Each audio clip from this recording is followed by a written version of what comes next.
ওয়াকফ বিল নিয়ে প্রতিবাদ করতে নেমেছেন, গণতান্ত্রিক পদ্ধতিতে প্রতিবাদ করুন, আপনাদের অবজেকশন থাকতেই পারে, কেউ মনে করেনি। আপনি সাম্প্রদায়িক হিংসা চালান।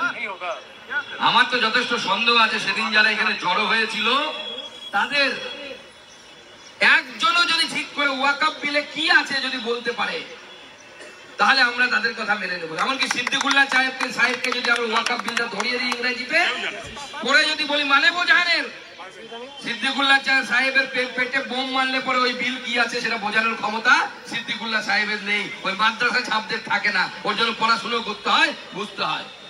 আজকে সেই বিলকে প্ল্যানিং করে কাজে লাগিয়ে 26,000-এর চাকরি চলে গেছে, 23 লক্ষ যুবক যুবতী বঞ্চিত হয়েছে, তার থেকে চোখ ঘোরানোর জন্য মমতা বন্দ্যোপাধ্যায় লেগে পড়েছে।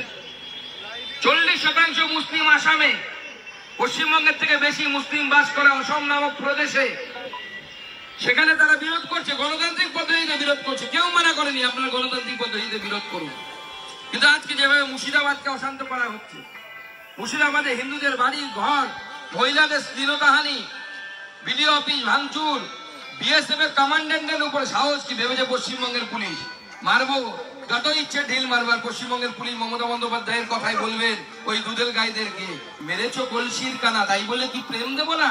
বিএসএফ কোথায় ভেবেছে, ভেবে বিএসএফ এর কমান্ডেন্টকে একটা ঢিল মেরে দিয়েছে, সঙ্গে সঙ্গে বিএসএফ ও প্রেম দিয়ে দিয়েছে, 4টে গুলি চালিয়েছে, একজন শুয়ে পড়েছে। এটা বিএসএফ এর ট্রিটমেন্ট, এটা নরেন্দ্র মোদীর ট্রিটমেন্ট। ঢিল মারলে পাটকেল খেতে হবে, পরিষ্কার করা শুনুন, ঢিল মারলে পাটকেল খেতে হবে।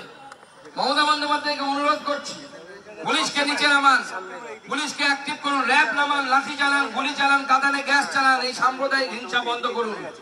যদি বন্ধ করতে না পারেন তাহলে গদি ছেড়ে দিন। আমরা রাষ্ট্রপতি শাসনের জন্য আমরা সরকারের কাছে, কেন্দ্র সরকারের কাছে আবেদন জানাবো, আপনি গদি ছেড়ে নেমে যান, কেন্দ্র সরকার সামলাবে, রাষ্ট্রপতি শাসন দিয়ে আমরা মুর্শিদাবাদ সামলাবো।